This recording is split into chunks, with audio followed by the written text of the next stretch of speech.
And we're back once again, only on its last call. Last call to the alcohol, only on the lastcallpodcast.com. And joining me here on location once again, football it might be over for now. The Super Bowl is done, but there's still the combine, the scouting, and some stories that still need to be covered before we let them go. I give you once again from Tailgate Talk SEC and Home Squad Sports. I give you Will Thomas. So, Will, let's start off here with you were at the Senior Bowl. I know that we got you lost because of everything going on, but what were your thoughts? How was your experience, and what did you learn when you were at the Senior Bowl this year? Yes, I mean it was a lot of fun. I mean that whole experience was great. They do a really good job of throwing that on. For not just for the media, like it was obviously very comfortable and it was like very easy as a media member, but like it was very clear that the new sort of admins there, like they really put an emphasis on making sure the players wanted to be there and it was worth them like doing for them.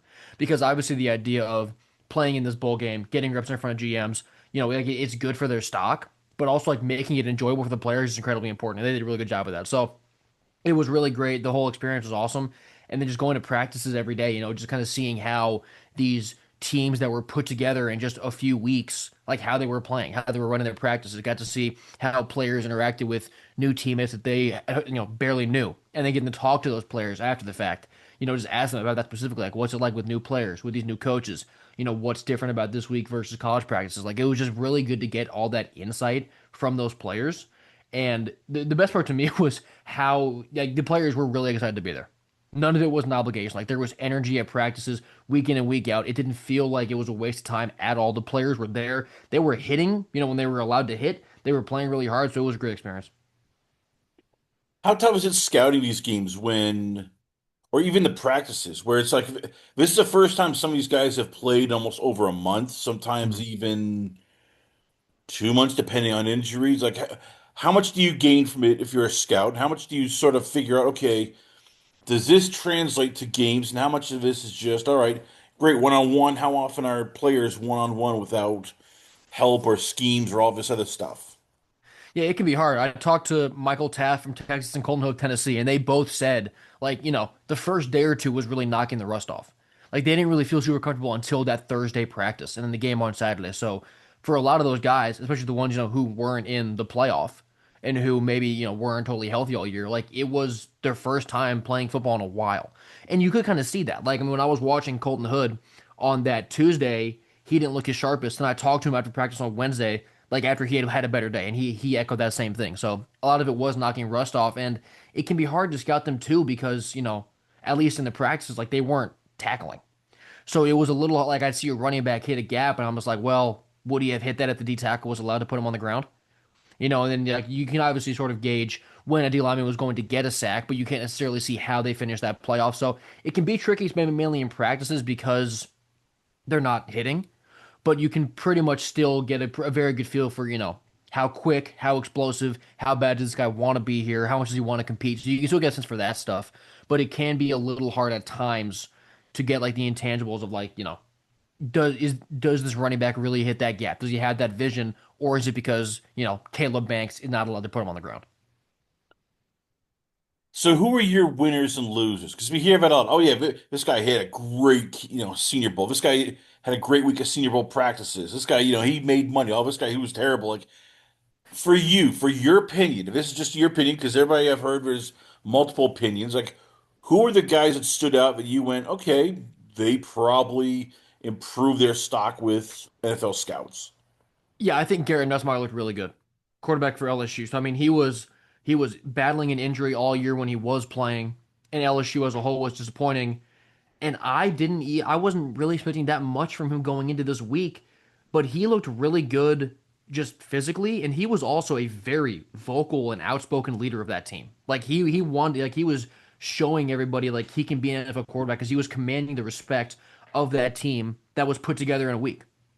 So he looked really good. I think Diego Pavia looked very good because they challenged him all week. Like clearly it was to can you stand in the pocket and make throws like a pocket passer? Can you still be productive when it's not broken plays and it's not just sort of off your back foot throwing and having fun? And he did. He made a bunch of really good throws downfield from the pocket. He looked great. Nadami Tucker, the edge rusher from Western Michigan, he was under the radar a lot. And then he had a really, really good week. I think Caleb Banks had a great week, D tackle from Florida. So I didn't really think there were many losers at all. I mean, I think maybe Aaron Anderson from LSU. A receiver. I wanted to see a little more from him. He's a little more undersized. I don't think he practiced Thursday, if I'm remembering correctly, or played on. Oh no, he did play on Saturday. I don't think he practiced on Thursday, but I want to see a little more from him. So it was less really guys who I think actually hurt their stock in the losers category versus guys who I was like, I kind of thought you were going to blow me away here, but you just didn't for whatever reason they may be. We heard a lot from multiple people that the offensive linemen did not look good, that, some of them struggled. And I get it, it's one-on-one drills. Some of these guys haven't practiced, and if some of them are facing guys who are more healthier than them. How do you scout this? I mean, because you can't scout during a game because the game is just very basic, and you have five strangers who are playing for the first time. So when you were doing this, like, how do you scout, offensive linemen, figure out, okay, are they good, are they not, and how much of a Senior Bowl is just sort of guesswork? A lot of it is guesswork, especially on the line, at least for me, as not being, an experienced guy or anything. Because, I mean, you look at one-on-ones down in the pit, that is the most tailored for the defense drill of all time. When an O lineman gets beat in that drill, you can't hold it against them at all. You just can't. When they win the drill, on the other hand, you're like, that was a hell of a rep. So there were, a few times where guys would win the reps and it would be impressive, but especially with those one-on-ones, which is really when people pay attention to the O-line and D-line, I mean, that's not a good representation of how an offensive lineman blocks because the D line can just tee off on him without any regard for what else is going on, which is not how it actually works in football. So with offensive linemen, I mean, you could see with some of the run schemes, you could see how well they pulled. How quickly did they get to their assignment? What do they do, even if they couldn't be super violent with them? But a lot of it is just sort of, looking at like the outline of a player, it feels like, because you can't really see what they do, when they're going full force. You just kind of see the outline, the basics of what they look like. And then you can go to the college tape to see what they look like in a real situation. Then you can just obviously talk to them as a GM and get a feel for them. So you really do kind of have to just look at service level stuff and then fill in the blanks with interviews and game tape for what else that player brings you. Two of the big stories were two wide receivers who came from small schools. First one, Ty Montgomery from John Carroll, Blue Streaks, where if you have not heard of Ty Carroll, don't worry. A lot of other people haven't. That is a Division two school. And then you had, of course, Ted Hurst from Georgia State, which, again, if you are not from the South, don't worry. There is a Georgia State school. How did they look? And was this sort of place for scouts to get an idea of, okay, what happens when they have to have like legit Division 1 athletes cover them? Yeah, Montgomery looked really good. He was, I mean, kind of that surprise of the week. He's the one who everybody kept saying, man, look at the roster sheet, because no one really was looking for him, when we started. But then he started making great catches, going up, contested balls, doing really good stuff. But I was probably a little more impressed with Ted Hurst because he was the biggest receiver on the field. He was also the most fluid one until Chris Hilton got there late. And he had like the second or third fastest speed clocked in all week at his size.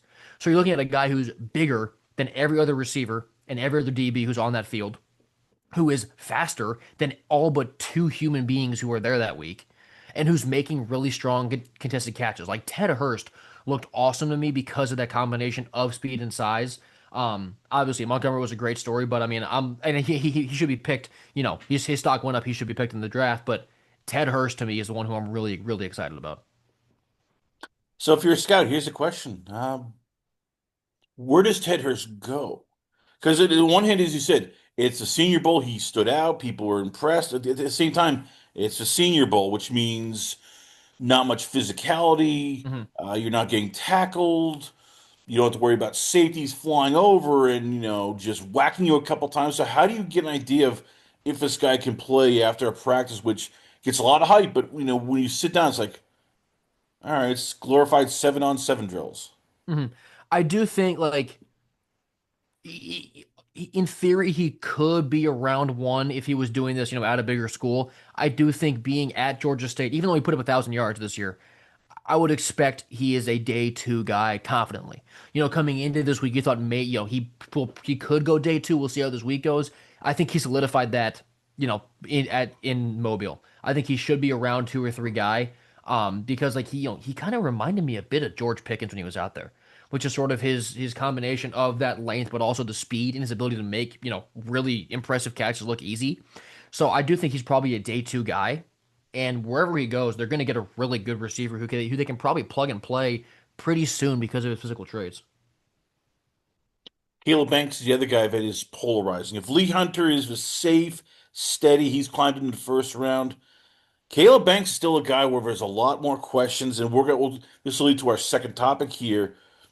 I get it. I heard he popped from a lot of people at the Senior Bowl. He looks great. How much is it going to come down to, though, for him? Like, why weren't you healthy? What was exactly wrong with the foot? Why couldn't you play? And is this going to be a recurring thing? Like, I've seen some people all of a sudden, oh, he's top 10 pick. I've seen some who said, well, he still might be second round because of this. Like, what did he do to make people look and go, we're confident, but we're still a little bit on you? Yeah, I mean, I think it's fine if people are still a little bit iffy on him because he did miss 10 games. But I mean, he got surgery for a broken foot. It's not like he was dealing with, a bunch of tedious injuries that kept him out. Like he got something put into his foot. And when he was healthy, Florida was 3-8, 3-7, excuse me. And he had no incentive to come back and play in those two games because Florida season was over. We knew what his draft stock was roughly and that he would be able to improve it at these, the Senior Bowl, at the combine, all that. He came back and played anyways and played great. Like this is a guy who is an incredible competitor. He's 6'6", 330 plus. Like he was horrifying to go up to an interview because of how big he was. But he could have been a nicer guy under the helmet. But I mean, I think mocking him in the first round is appropriate because this isn't a guy to me who has health issues, in the common term where it's like he's probably can't stay healthy because he stayed healthy his entire career until he broke his foot, and that happens. But he was just so dominant in, I said the one-on-ones are kind of tailored towards the defensive lineman. It's less so for interior D lineman, even though it is still a thing. But I mean, he was calling guys out and dominating them throughout the week. He looked really good in the 11 on 11s. Like Lee Hunter was great. I don't think Caleb Banks was any worse than him this week. That week. I don't think he was. So I think Caleb Banks is definitely a first round guy. The health issue is not really a thing for me. If anything, I'm looking at it as like, dude, you've got one less season of tax on your body because of it. So I think it actually could be a pro in the aggregate. I think Caleb Banks is a really good prospect. He should be a first round guy. Well, we go from the practices to now the combine, the NFL scouting combine, which just when you thought that was, far, far away, it's like, oh, it's sneaking up on us here. It will be February 26th to March 3rd. And yes, everybody's going to be descending on Indianapolis to poke, prod, pinch, and stare at a bunch of guys who are in just basically Speedos and tracksuits. That's right. You thought that the beauty pageants were only a thing for women. No, no, no. Men have it too. We call it the NFL Scouting Combine. So, all right. How much should we put into this scouting combine when ever since Mike Mamula, everybody's trying to find ways to cheat the code, and we've learned, yeah, all it takes is just still 140-yard dash time, and a bunch of scouts and GMs get hot and horny. Yeah, there's definitely probably a little bit of an overemphasis on those drills like that. Right, because you have guys who can absolutely dominate the combine, like I'm looking at Anthony Richardson, who I still believe could be a starter in the NFL, but he hasn't panned out yet. I mean, he lit the combine up because he's an alien, but that wasn't the end all be all of who you are as a prospect, at least at that time, right? I mean, it tells teams what you can be, what potential you bring to the table, but it doesn't necessarily tell you who you are as a football player. Because, like you said, I mean, the Senior Bowl, they were at least in full pads, not going to the ground. At the combine, like you said, they're just wearing shorts. So once the pads get on is really when I, put true stock into who you are as a football player. But the combine, it still matters, right? Because you have to know how fast this guy can be. If for quarterbacks, you have to know how hard he can throw the ball into a tight window. You have to know where he can put it. For receivers or running backs, you have to know how they make catches, running laterally. Like, so it's still really important. But to your point about how 140-yard dash can change an entire guy's draft stock, I definitely don't agree with that because, yeah, speed kills, but if you don't know what to do with it, it doesn't matter. So it's still very relevant, obviously, but There will definitely be a lot of overreactions to individual combine performances that will not actually be, very telling of how that player pans out. How much is Brent Thompson going to make money of this? I mean, or Brendan Thompson, I should say, because this is a track star. He had some, let's say, some big games last year because he just ran wild. He's still a small wide receiver, 5'9", Mhm. 170 pounds. But if he runs a 40, I'm imagining he'll run like a 4.18 to a 4.22. How much a team's gonna just look and go, oh my God, look at that speed. Will just have him run down the field. He'll outrun people. You think Shaheed is going to be making money? Oh, this kid, I can see it. There's going to be some team that might even, dare I say, waste a first or second round pick on this kid just because that 40-yard combine. Yeah, you're probably right. I mean, I'm really high on Thompson as a prospect, as is. You brought up his size, which is definitely a concern, but he showed that explosiveness throughout all last year. And doing it in the SEC, I do have a good bit of respect for. The NFL is obviously a different animal, but I mean, he showed like he had 1,000 yards last year. Like he showed that his size is not going to be able to limit his true production. So when he does go to the combine, and like we've talked about, people overreact to this sub 4.3 that he's probably going to run, you'll see him shoot up draft boards. And I do think that as a receiver, he's pretty sound anyways. Like I think he'll do really good, going through the gauntlet. I think he'll do good doing all that. So Thompson's stock will definitely rise. I really do wish he was in Mobile. I would have loved to see him in person. But at the combine, I do expect Thompson to shoot up boards because of, like you said, how quick he is. But I do also think he just has all those other intangibles that receivers need to really put on a good show in Indy. So last year, the combine was dominated by arm length. All of a sudden, hey, Will Campbell has short arms. He has T-Rex arms, under 33 inches. And again, we poke fun at all of his stuff here because it sounds silly, but how many offensive linemen do you look at this combine here that will be going to this, and you wonder, okay, how long is the arm? Will it drop? Will it make them fall? Like it sounds silly because like this isn't basketball, but yet that's what we down looking for offensive linemen. You want long arms, and if they're short, even by like a half inch, you're a guard there, buddy. You're not a tackle. You're a guard. Yeah, so I mean, so to be honest, I do need to do a little more research into the O lineman in this class, with those intangibles. But I do think what you brought up is pretty funny. Like this is the point of the year where every single college offensive tackle hears you're going to be a guard. Like this is the point where absolutely nobody can be a pro tackle because nobody's big enough. Nobody has the arm length, the arm strength to be a tackle, which is just not true. People want to be kind of creative and be like, "Oh, I'd move him to guard if I was a GM." Yeah, well, you're not probably because you're moving an elite tackle to guard for no reason. But I mean, I look at a guy like Maui Goa from Miami, Fano from Utah. They're both there. I mean, they look really really impressive. Caden Proctor from Alabama is a guy who I always thought was going to be a really high pick. He is probably still going to go first round. I'm not quite as high on him as I was. I mean, just even at the beginning of this year, he didn't quite show me what I wanted, but this is a decently strong tackle class. It's not a tackle class like we've seen in the past. Like even just last year, even though Will Campbell, he had those concerns and we saw kind of how it played out in the postseason. Like just I don't think we see a tackle go as high as we have in years past. I just don't because I don't think there's really any of that generational quote unquote prospect that's in this draft at O tackle or guard or center, any of that, to where you'll really see, one of them be a really high first round pick. It's getting tougher, I'm guessing, for also all these scouts. And you talked about the Senior Bowl because usually the combine, you sit down with a kid, you interview him, you try to get an idea of who he is. Just like with job search in modern day, you now have, AI, programs that can help kids, learn and figure stuff out. These, quarterbacks have like PR management groups and coaches to get them to say the right thing, the right time. This is what they're going to ask and all that. How much when you're hearing and talking to people, like how much is the NFL Combine now when you are interviewing these kids, almost trying to figure out, well, who the hell are you? Why should we draft you? And trying to figure out, is this a real answer or are they just PR speak? Yeah, I do think that that's the more important part of the combine. Like we've talked about how, those physical drills they can be kind of overblown. The most important part to me is the part that no one outside of it cares about, and the part that they don't put on TV. And that's when the coaches, GMs, scouts are talking to the players because You can be the best player in the world if you're not a fit in the locker room or with the coaches, it's not going to work. It's going to just be an overall negative no matter how good you are as a player. So that is really it's probably more important to me than the drills at this point, right? Because I mean, especially when guys do their own pro days at their schools and you can be able to just kind of cut the tape and really see how that speed plays in full pads. Like it really only goes so far. What you can't see on tape is how they talk to you, and how they work in the locker room, how they work with their teammates. So that probably is the more important part to me than what you actually see on TV all week. How do you learn to do that in terms of figuring out if these guys are real? Because you've talked at the Senior Bowl.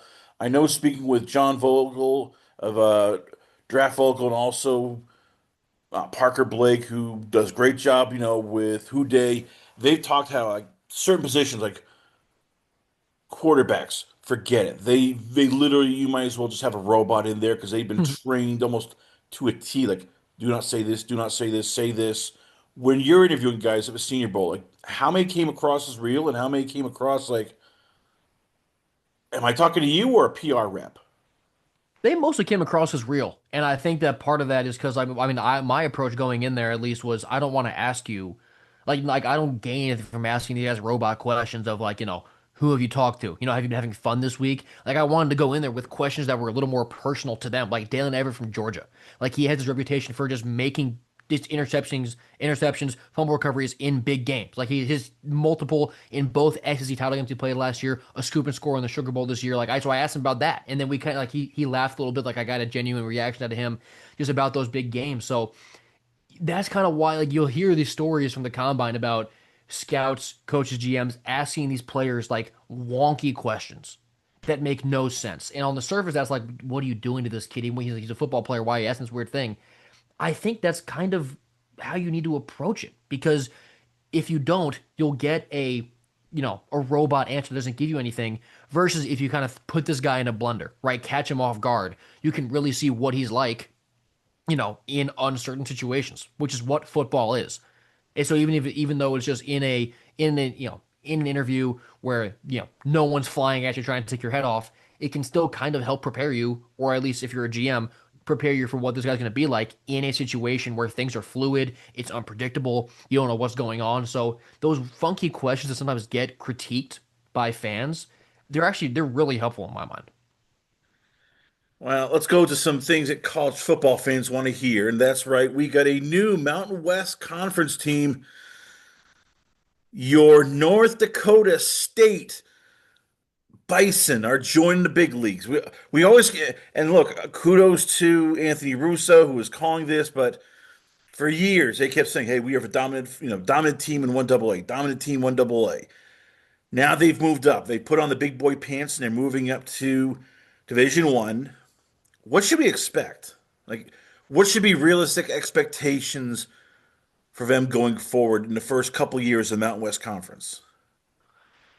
I think we're gonna have to temper them a little bit because even though they're playing in what will be the new look Mountain West, with schools that aren't the strongest, and you look at North Dakota State, who has won 10 of the past 15 national championships down at their level, like there's still going to be like you're still moving up a league of football.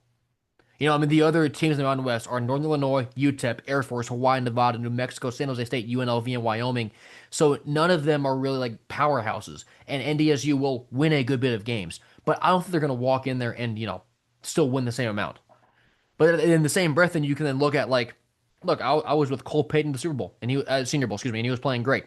They have NFL players that are coming out of that program, so they're going to fit in decently well.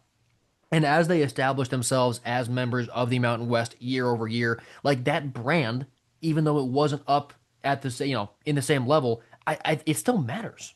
It still matters to kids, especially in that region. So I think you'll see the recruiting take an uptick a year or two in. You'll see, like I said, with the schools not being super strong, they'll be able to compete with them sooner rather than later. So I think it's a really good move. I was very pleasantly surprised it's going to happen as soon as this fall. But I don't know if they win the Mountain West in year one, but I think they're going to be very strong in that conference down the line. How surprised are you that they did it? Because it's not like we're going to, let's say, ACC, SEC, Big 12, Big 10, where there's a lot of money. So in that case, you could argue, okay, well, I get it. This is all about money. Like, is there that much more money in Mountain West than they have right now in one double A, where they are the kings and they can just, use that? Hey, we want to be part of a double A, one double A national championship, sure. Rather than, hey, you want to be part of a mid market, middlings for the first couple of years Mountain West team. Mm, like why? I guess what was the big reason for them joining the Mountain West and going Division One? Well, so like I said, obviously it is more money, even though it's not the most money. What I think you're seeing some teams do, and this obviously applies to North Dakota State here, is that even though the idea of this has kind of come and gone, people obviously don't want it, but the idea of a super league forming at some point, with mostly SEC teams, Big Ten teams, all that, a few from the other conferences, I think you're seeing teams treating these next 5 years as a sort of audition for the Super League to be included in that and not get left behind. So if you're North Dakota State here, you are unbelievably dominant at your level. You're producing NFL talent. So in that building, they obviously believe that they could belong and be a factor in a potential Super League. So you kind of have to make this move up to where you're playing other schools that, will actually be on ESPN. You're getting a little more recognition. You're in a legitimate conference here up at the highest level of college football.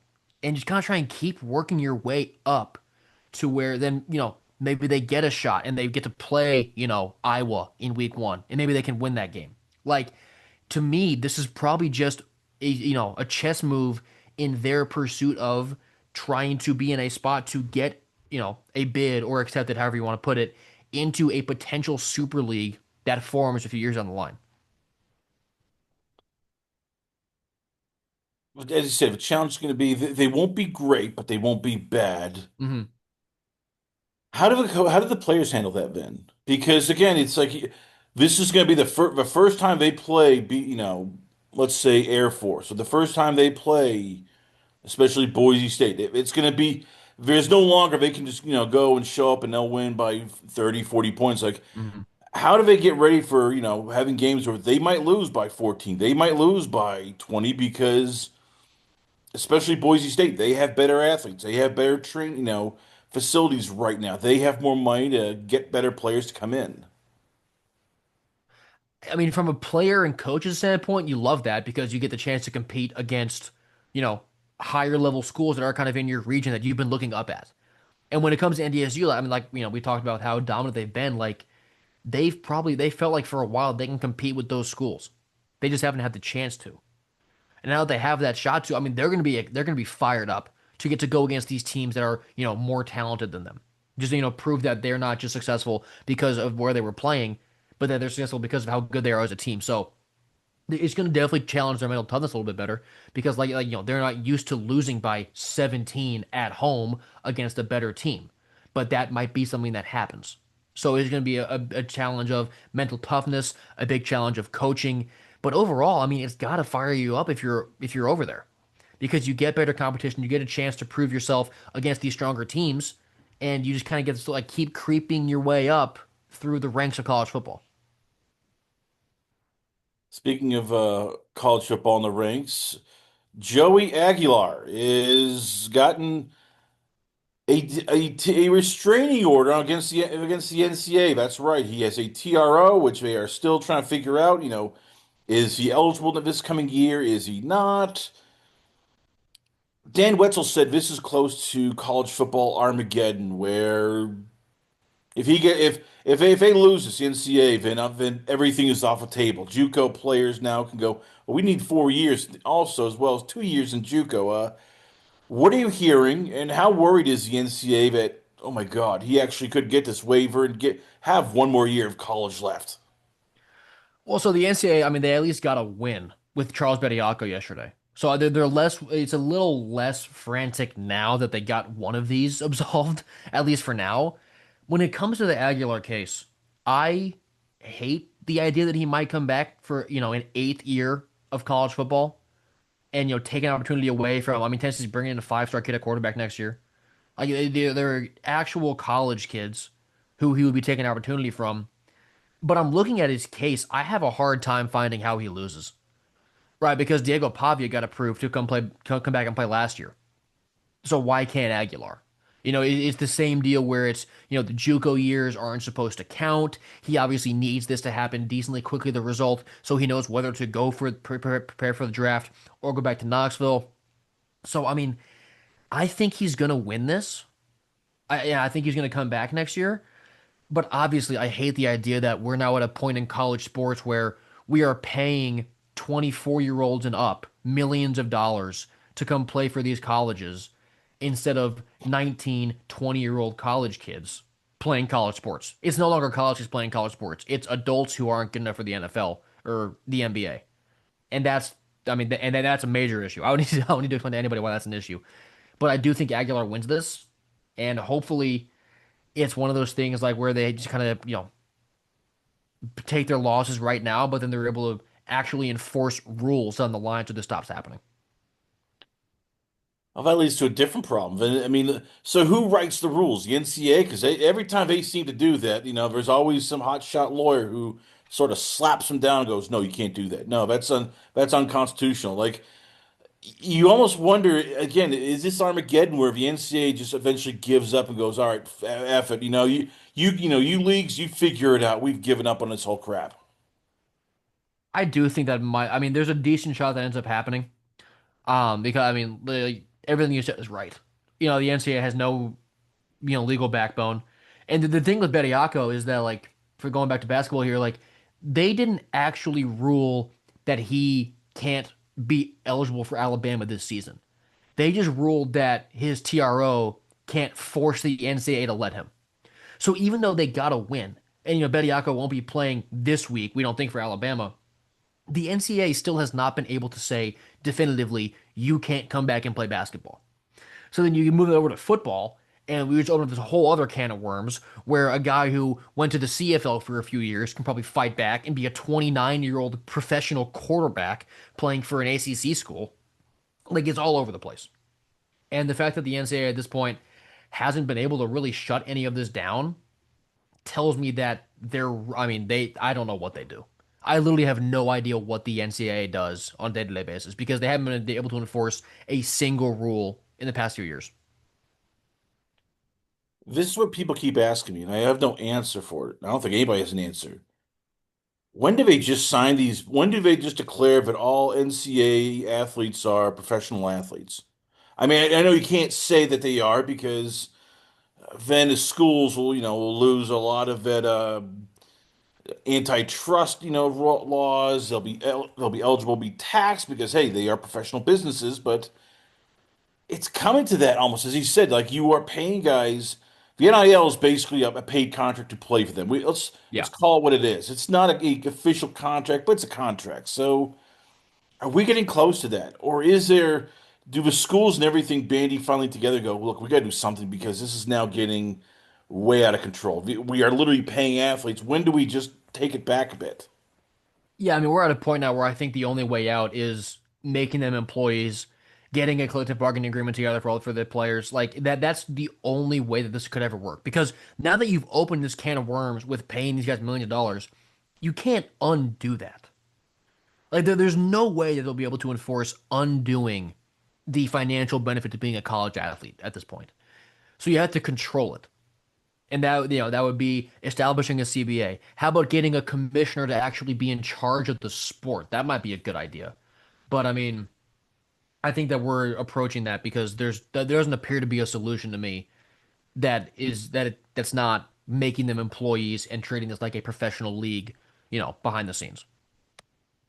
Well, if one guy who's definitely watching all this and wondering what's going on with me here, that is Trinidad Chambliss. That's right. So the NCAA ruled he does not have literally, another year of eligibility. Of course, there's supposedly new evidence in the eligibility case that, Ole Miss is saying, hey, no, no, no, no, wait a minute here. He deserves an NCAA extra year.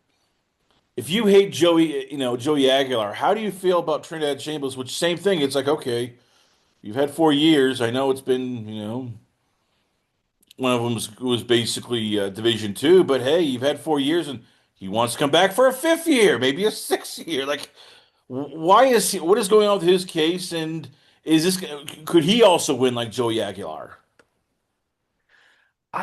I think that Chambliss's is probably a little lower odds, but the new evidence coming out from where the medical red shirt at Ferris State, I mean that gives you a little more hope if you're Chambliss, right? I think that his case isn't quite as strong as Aguilar's, but I think we talked about this, on a different show. Like, I have no idea why Chambliss would not go to the draft. I have no clue. He's a top three quarterback in this class. He had such a lightning bolt year this past season. Now he's losing his offensive coordinator and offensive head coach. His new head coach is a defensive coordinator who's now assuming that role. Can he possibly have the same year he had last?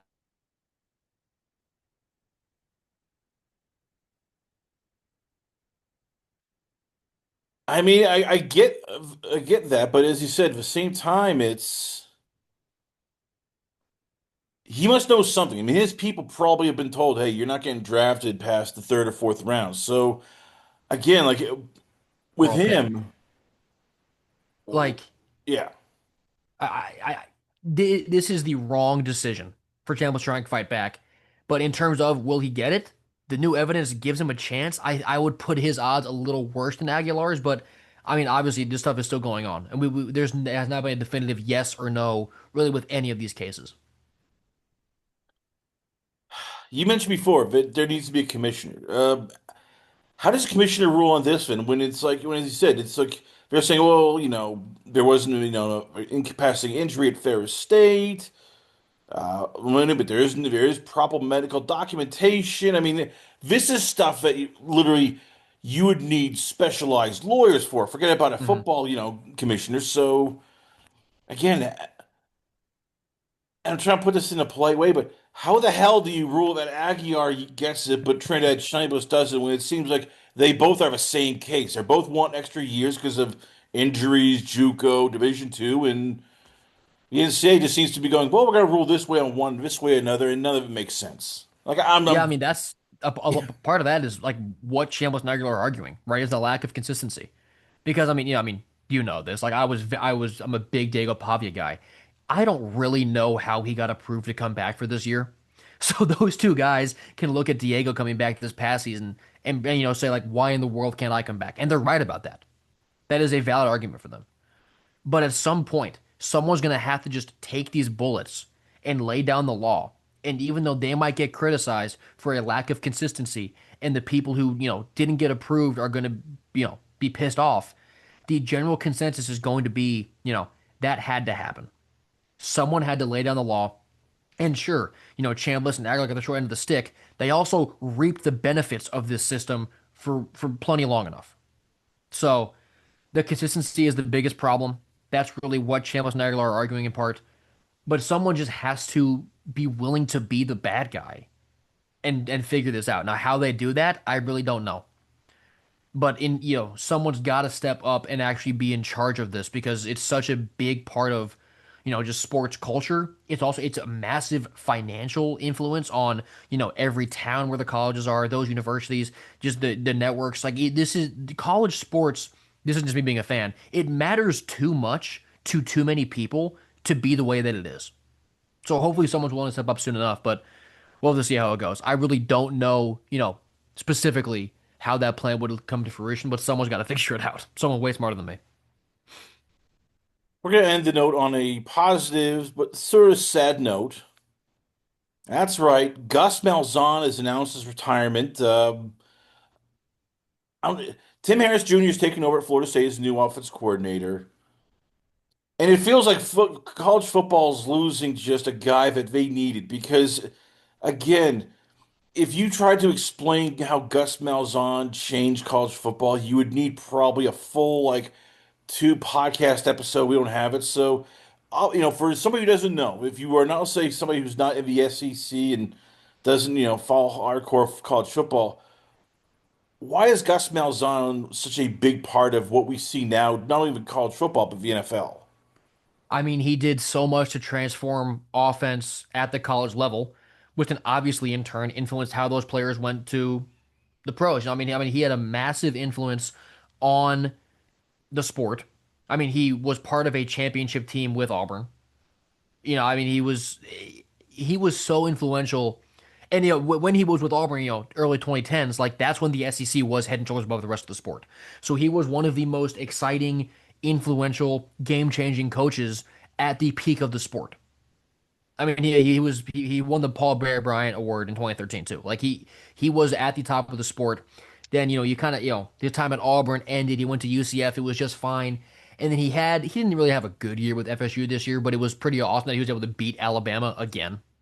Like there is one fan base who is thrilled at this news, and it's Alabama. They can't beat Malzahn. They can't. So this is a win for them that he's retiring, but it is, it's a loss for the sport because of what he did for offenses.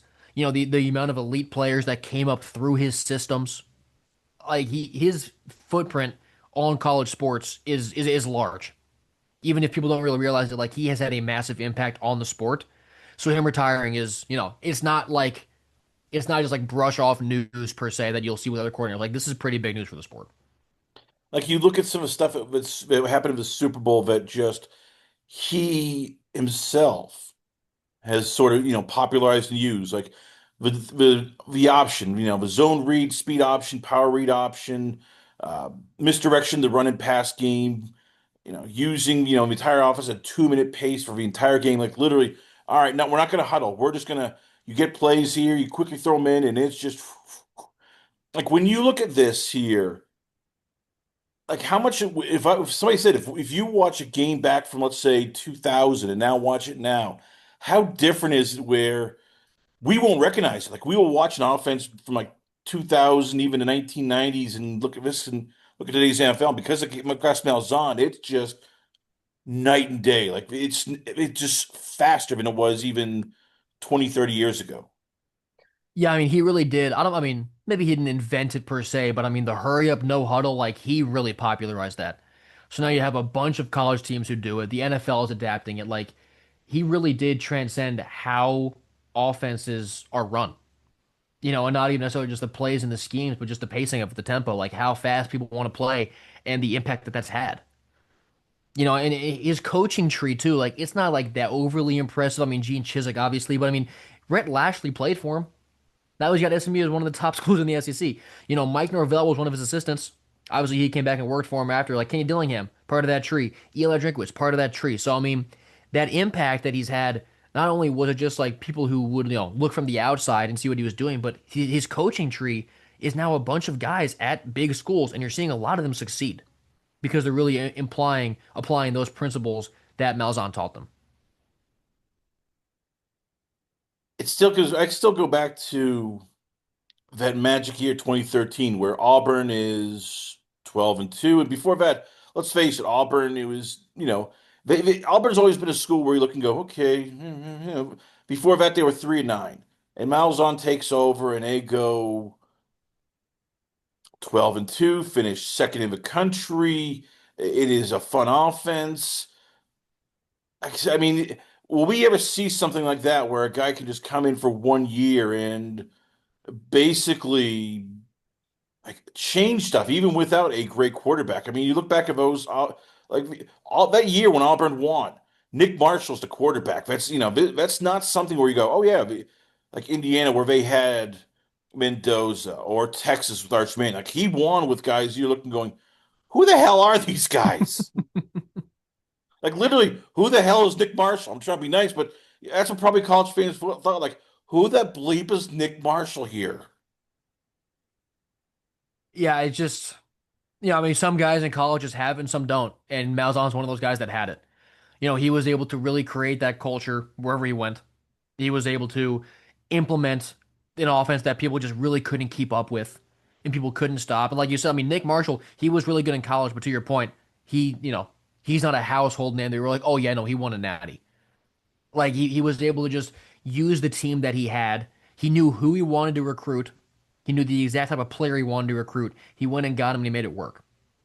Like he was just one of those guys who coaching college football, like I mean, he was made for it. He was absolutely made for it because of what he was able to do, with roster construction and just how he was able to, build teams, not just collections of players, and go get it done. So, final question here is Does he belong in the Hall of Fame, the College Football Hall of Fame? I know the record is sort of like 105 and 62, 3-7 in Mhm. the bowl. I mean, it's nice, it's not great, but as you said, when you consider what he did, you know, the Paul Bear Bryant Award, changing the game for what it was, one of a few coaches to ever win, not only in high school but in college, and then, as you said, the coaching tree being what it is. Like, does he belong in the College Football Hall of Fame just because you can't tell the story of college football right now without Gus Malzahn? I think you nailed it. Sure. Does he not have a national championship? Yeah, as a head coach, he does not. Does he have this dominant overall record? No. But like we've talked about, the game is entirely different because of what he implemented into the sport. He totally changed offense. He totally changed how people want to construct their rosters, how they want to game plan, how they want to recruit. Having that much of an impact on the sport, it shouldn't matter what your win-loss record was because you've defined what college football has become. So in my mind, he absolutely has to be a Hall of Fame coach. Well, there you have it, ladies and gentlemen. Once again, we're going to end this here on a high note. So always love having him on the show because he will not only just drop some hot takes, but also educate all of us here on all things college football. I give you once again from Home Squad Sports and from Tailgate Talk SEC. I give you Will Thomas. Will, once again, where can fans check you out at? Where is the Twitter, the Instagram, the podcast, the YouTube channel? Where can fans hit you up at? Yeah, I'm on Twitter at W Thomas Sports, and then Tailgate Talk SEC on YouTube, podcast, and everywhere else. Will Thomas, ladies and gentlemen, once again, always on a pleasure. Have you on the show. We come back. A lot more going on here, only on it's Last Call. Last Call at the Alcohol, only on the Last Call Podcast.com.